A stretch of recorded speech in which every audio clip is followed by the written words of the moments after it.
Now, as part of subsequent measurement, the big change and one of the significant changes relates to impairment, and we have already touched on the following principles. In the current GRAP 104, the impairment loss is reactive and we look at incurred credit losses, meaning that we are waiting for the event to happen and then we are recognizing the impairment. The new GRAP 104 revised is proactive and looks at the expected credit losses, meaning that we don't wait for the financial asset to default. We consider impairment and its probability from day one. GRAP 104 revised contains a general approach. There is also a simplified approach, which we will talk about as we move along. In the general approach, we recognize our loss allowance for our expected credit losses when we look at financial assets measured at amortized cost, including trade receivables, lease receivables in terms of GRAP 13, loan commitments at below market interest rate, financial guarantee contracts, which are not insurance contracts. When we talk about impairment, we need to determine the expected credit loss. The expected credit loss is calculated by determining the risk of default multiplied by the credit losses. Expected credit loss is typically a weighted average of credit losses with the respective risks of default occurring as weights. So as we move along through our discussion, you will hear me talk about probability or outcome-weighted probabilities. To assist in calculating the potential risk of default, we ask what is the probability of default and credit loss. If it defaults, how much am I going to lose of the amount that is due to me? And when we break that down into a smaller calculation, the credit loss needs to be calculated. So how much am I going to lose because of the risk of default? Or what is the chance that I don't collect the cash? It is going to be the difference between the contractual cash flow that I am expected to collect and what I expect to collect from the other party. The expected cash flow is discounted at one of two rates. If I do not have a credit impaired financial asset, then I use my original effective rate at initial recognition that I used at initial recognition. If I have a credit impaired financial asset, then we use our credit adjusted effective interest rate as we did in the previous example. The credit loss is the difference between the amount due to the entity in terms of a contract and the amount the entity expects to receive discounted at an effective interest rate.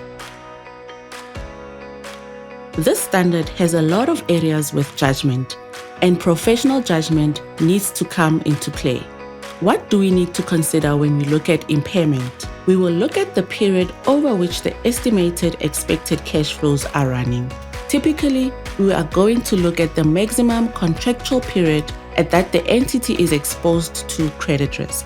If we look at the probability weighted outcome, it is not the worst or the best estimate. It reflects the possibility between what if credit loss occurs and what if it doesn't. Time value of money discounted to the reporting date. And we spoke about which effective rate we would use. Because we are looking at an expected credit loss, our reasonable supportive information needs to consider both events' current conditions and the forecast of future economic conditions. For example, when we look at the past, we look at the trend of non-payment based on past payments. When we look at the future economic conditions, it might be relevant to consider what impact would the unemployment rate have, the GDP factors, inflation, etc. We are looking to the past, the present, and the future. The supportive information should not have an undue cost or effect. Then, of course, lastly, you will consider collateral. So you will not include collateral when you are looking at your expected cash flow, or if you do not plan to call up the collateral, or if you do not have the right to call up the collateral. As previously mentioned, there are two approaches, the general and the simplified approach. The general approach belongs to financial assets at amortized cost, loan commitments, and financial guarantee contracts. The simplified approach is for receivables and lease receivables, and we cannot apply it to purchased or originated credit impaired receivables.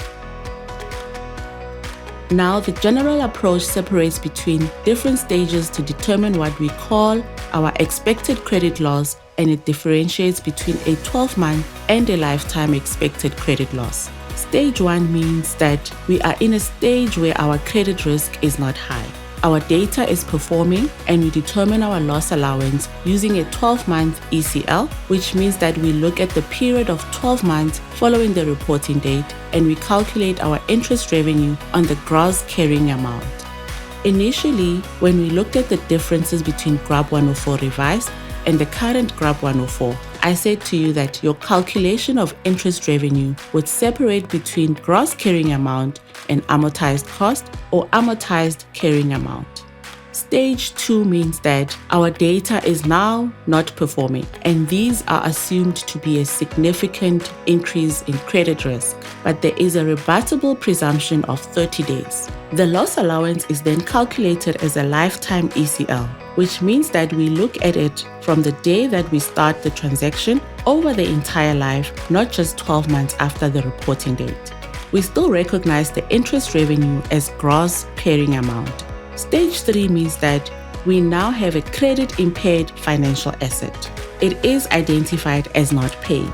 We calculate the loss allowance on the lifetime ECL, but when we calculate our interest revenue, we calculate it using the amortized carrying amount. I have included an example for us to consider how this calculation looks when we have a stage 3 credit impaired financial asset, which we will talk about.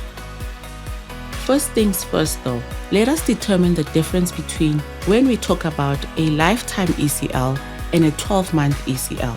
The 12-month ECL is when we are at a stage 1 and lifetime when we are at stage 2. It is a significant increase in credit risk, or stage 3, it is credit impaired. For the 12-month ECL, it is the portion of the ECL between the expected credit losses from default events that are possible within 12 months after the reporting date. So in this example on the reporting date, our amount from the data is 300 Rand. And at the end of year 1, based on the history of entity A, we expect a 1% risk in default with a loss of 100 Rand. That means we said it's our risk of default times our credit loss. How much am I exposed to? So what is the chance that there is a 1% default? What is the amount that is exposed for the loss? I am owed 300 Rand in our example. Our credit loss is 100 Rand. If we apply that to our probability of default, our ECL is 1 Rand. Same example, slightly different inputs. At the reporting date, the 300 Rand is outstanding for the data. We have a default event that can occur at the end of year 1, year 2, and at the end of year 3, because now we need to consider the lifetime ECL. For this example, we are saying that this data is already now at stage 2. They have had a significant increase in credit risk. Based on our history with entity A, they expect a 1% risk in default for the chance of loss, with 100 Rand lost in the next 12 months, a 10% chance with an 80 Rand loss in the years to follow, which means that we need to use a weighted probability of outcome.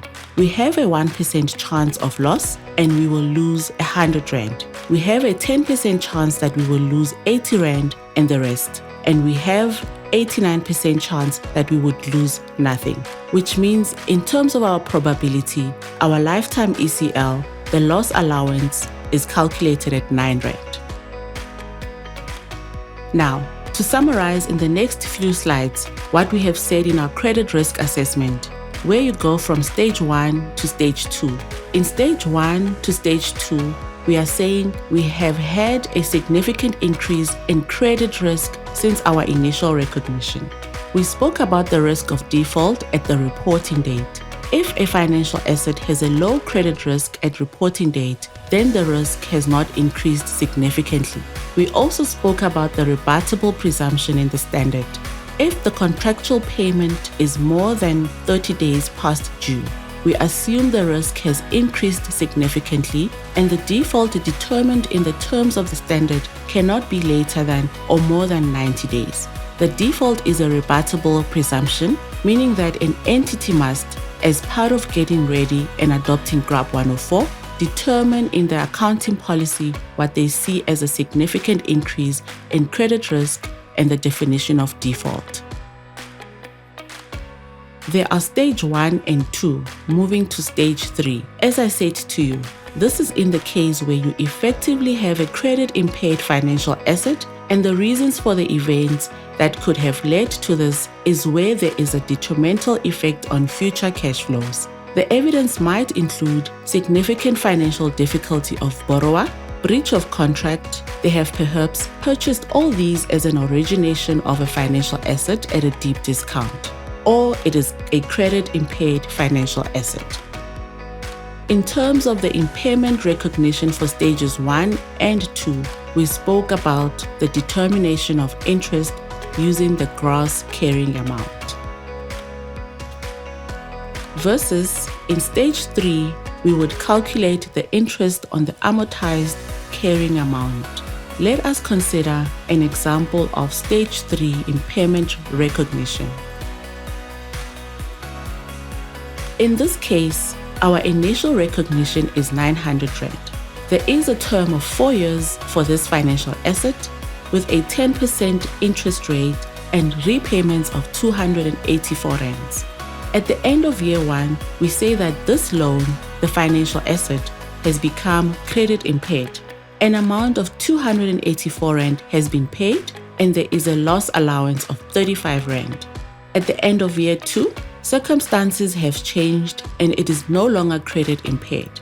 The 284 Rand is paid and we determine the loss allowance as 1 Rand. At initial recognition, the entity will recognize the loan at 900 Rand. That is the initial purchase price at that point in time.